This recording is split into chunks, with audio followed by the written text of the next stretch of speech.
നമ്മുടെ ഈ നാട്ടിൽ വാടക ലൈസൻസും കറണ്ട് ചാർജും കൊടുത്ത് പ്രവർത്തിക്കുന്ന വ്യാപാരികൾക്ക് കച്ചവടമില്ലാത്ത അവസ്ഥയിലേക്കാണ്. അതിന് ഉത്തമ ഉദാഹരണം എന്ന് പറഞ്ഞത് നമ്മുടെ ഈ ചുങ്കം മുതൽ പുടയമ്പടി വരെ ഉള്ള വഴിയോര കച്ചവടങ്ങൾ, വ്യാപകമായിട്ടുള്ള വഴിയോര കച്ചവടങ്ങൾ പഞ്ചായത്തിൻ്റെ യാതൊരുവിധ മാനദണ്ഡങ്ങളും പാലിക്കാതെ വഴിയോര കച്ചവടങ്ങൾ പൊടിപടിക്കുകയാണ്.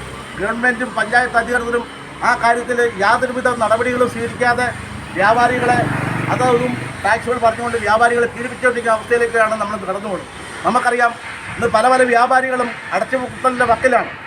കാരണം യാതൊരു മാനദണ്ഡങ്ങളും ഇല്ലാതെ നടത്തുന്ന, വാടക വേണ്ട, കറണ്ട് ചാർജ് കൊടുക്കേണ്ട, ഒന്നുമില്ലാത്ത ഓൺലൈൻ വ്യാപാരം.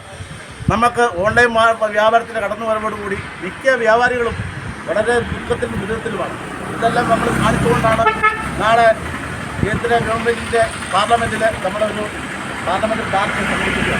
അതുകൊണ്ട് ഈ നാട്ടിലെ എല്ലാ വ്യാപാരികളുടെയും സപ്പോർട്ട് സഹായം സ്വീകരിച്ചുകൊണ്ട് ഞാൻ എൻ്റെ വാക്ക് നിർത്തുന്നു. ജയ് ഹിന്ദ്.